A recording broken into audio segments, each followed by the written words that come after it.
राजस्थान के लोकप्रिय मुख्यमंत्री श्री अशोक गहलोत जी ने हमारे विधानसभा क्षेत्र नवलगढ़ के अंदर, मेरे गांव परशुरामपुरा के अंदर,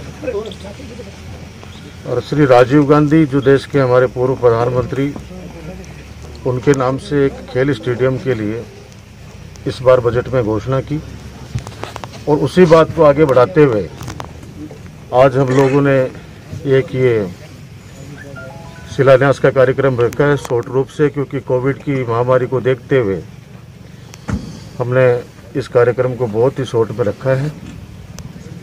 क्योंकि 2 महीने से टेंडर हो रखे थे और हम चाह रहे थे कि काम जल्दी जल्दी शुरू हो।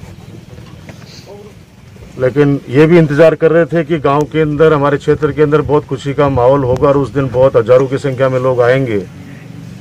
और इस खुशी को सबके बीच के अंदर मैं बांटूंगा। मुझे बहुत खुशी होगी। लेकिन अब जो विधि को जो मंजूर है, क्योंकि इस कोविड को देखते हुए हम सबसे पहले तो हमारा प्रयास है कि लोग सुरक्षित रहें, लोग अपना जीवन बचाएं, अपने परिवार का जीवन बचाएं, और हम और प्रशासन मिलकर जितना उनको अवेयर करने की, जितनी उनकी व्यवस्थाएं करने का प्रयास हम लोग शुरू से लगे हुए हैं। हमारे कलेक्टर साहब ने भी हमारी रिक्वेस्ट पे DFMT फंड से भी काफ़ी राशि दी है हमारे परशुरामपुरा के स्टेडियम को। इनको भी धन्यवाद देता हूं और विशेष तौर से माननीय मुख्यमंत्री जी का धन्यवाद देना चाहता हूं कि एक ग्रामीण अंचल के अंदर एक ऐसे खेल स्टेडियम के लिए बजट में जगह देना। बजट के अंदर जगह देने का मतलब है, जब स्टेडियम बनकर तैयार हो जाएगा, लगभग 10 करोड़ की लागत से स्टेडियम बनने जा रहा है, जिसमें सरकार के पैसे हैं, विधायक फंड के पैसे हैं, और हम श्री सीमेंट के CSR फंड से भी बहुत सारी जिम्मेदारी उनको, श्री सीमेंट वालों को भी देने वाले हैं। और इसमें एक डिफेंस एकेडमी का भी हम लोग संचालन करेंगे, ताकि हमारे यहाँ पे, क्योंकि हमारा झुंझुनू जिला सैनिकों का जिला है, पुलिस के अंदर, सरकारी सेवाओं के अंदर हमारे बच्चे बहुत जाते हैं, तो वो सीकर झुंझुनू जब डिफेंस की तैयारी करने के लिए जाते हैं तो बहुत पैसा भी खर्च होता है और घर से दूर भी रहते हैं। अब हमने ये निर्णय लिया, हम सब साथियों ने मिलकर निर्णय लिया है कि डिफेंस एकेडमी यहाँ पे चलाएंगे। बच्चों को बहुत नॉमिनल चार्ज पे उनको हम लोग रेजिडेंस की व्यवस्था भी करेंगे और पढ़ने की और खेलने कूदने की सारी व्यवस्थाएं करेंगे, क्योंकि बहुत से ऐसे लोग हैं जो गरीब लोग हैं, उनके माता पिता की आर्थिक स्थिति ठीक नहीं है, तो अपने बच्चों को वो भेज नहीं सकते, तो हम सारी व्यवस्था उनको इस यहाँ पे परशुरामपुरा के अंदर उपलब्ध कराएंगे। हमारे नवलगढ़ क्षेत्र के सभी बच्चे, आसपास के क्षेत्रों के बच्चे, वो सब यहाँ पे इस चीज़ का लाभ लेंगे। और जो हमारे सेवानिवृत्त जो फौजी भाई हैं, जिसमें कर्नल से लेके हमारा जो फौजी भाई है, उन सब ने मुझे विश्वास दिलाया कि आप तो चालू करो,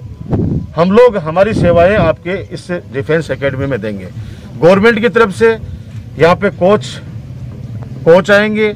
पूरा अच्छा वातावरण यहाँ पे बनेगा, जिसके अंदर क्रिकेट का मैदान, फुटबॉल का मैदान, हमारे कबड्डी का, वॉलीबॉल का, बैडमिंटन का कोर्ट भी बनने जा रहे हैं। जो बड़े बड़े मेट्रो सिटीज के अंदर जो बैडमिंटन के कोर्ट देखे, वो आपको परशुरामपुरा के श्री राजीव गांधी खेल स्टेडियम के अंदर आपको मिलेंगे।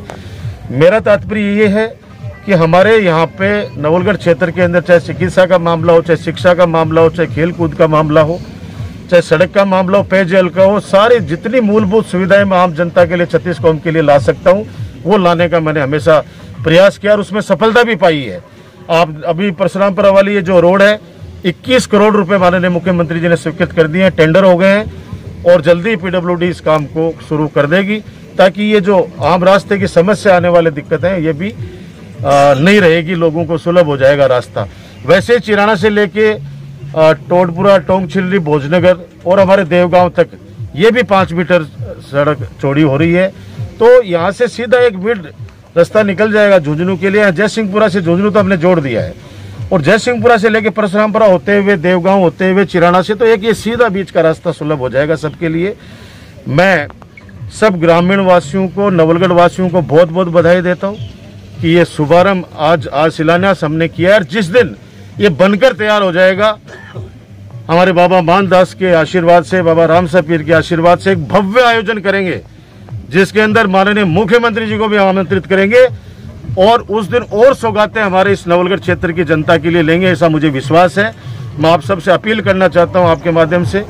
क्योंकि जिस प्रकार से हमारे प्रशासनिक अधिकारी, हमारे मेडिकल सेवा के अधिकारी, हमारे जल सेवा के अधिकारी, हमारे बिजली विभाग के अधिकारी, यानी हर वो कर्मचारी वर्ग जो अपनी जान जोखिम में डालकर लोगों को बचाने का प्रयास कर रहा है, उन सबको भी धन्यवाद देते हुए माननीय जनता से, आम लोगों से अपील करना चाहता हूं कि आप लोग घर में रहें, स्वस्थ रहें, सुरक्षित रहें और अपनी विल पावर को स्ट्रोंग रखें। माननीय मुख्यमंत्री जी का हमारा सपना है कि कोई व्यक्ति भूखा सोएगा नहीं, उठेगा जरूर भूखा, लेकिन सोने हम भूखा नहीं देंगे। अगर किसी के भी घर में कोई दिक्कत है तो ग्रामीण वासी तो आपस के अंदर एक दूसरे की मदद कर ही रहे हैं। शहरों के अंदर भी हमने नगर पालिका प्रशासन को इस काम में लगा रखा है, हमारे चेयरमैन, वाइस चेयरमैन सब लोग लगे हुए हैं। लेकिन फिर भी अगर कहीं आप लोगों को लगता हो कि कोई व्यक्ति इस लॉकडाउन की वजह से किसी घर के व्यक्ति का चूल्हा नहीं जल रहा है, तो हम जिम्मेदारी लेते हैं कि हम तक वो बात पहुंचाए, उस घर तक राशन भी पहुंचेगा और उस व्यक्ति की हर तरीके से मदद होगी। धन्यवाद। जय बन रहा है माननीय विधायक साहब ने जैसे आपको अभी बताया है, और मैं सोचता हूं कि आसपास के जो ज़िले हैं वहाँ के जो बच्चे हैं तैयारी करने के लिए यहाँ आएंगे। इसके लिए जो भी फंड्स की व्यवस्था है जैसे आपने फरमाया, उसके अलावा डीएमएफटी फंड से भी करीब 1 करोड़ 42 लाख रुपए दिया है। ज़रूरत के हिसाब से फंड्स अवेलेबिलिटी के हिसाब से और उस पर कमेटी के सामने रखेंगे, माननीय मंत्री साहब के सामने रखेंगे। और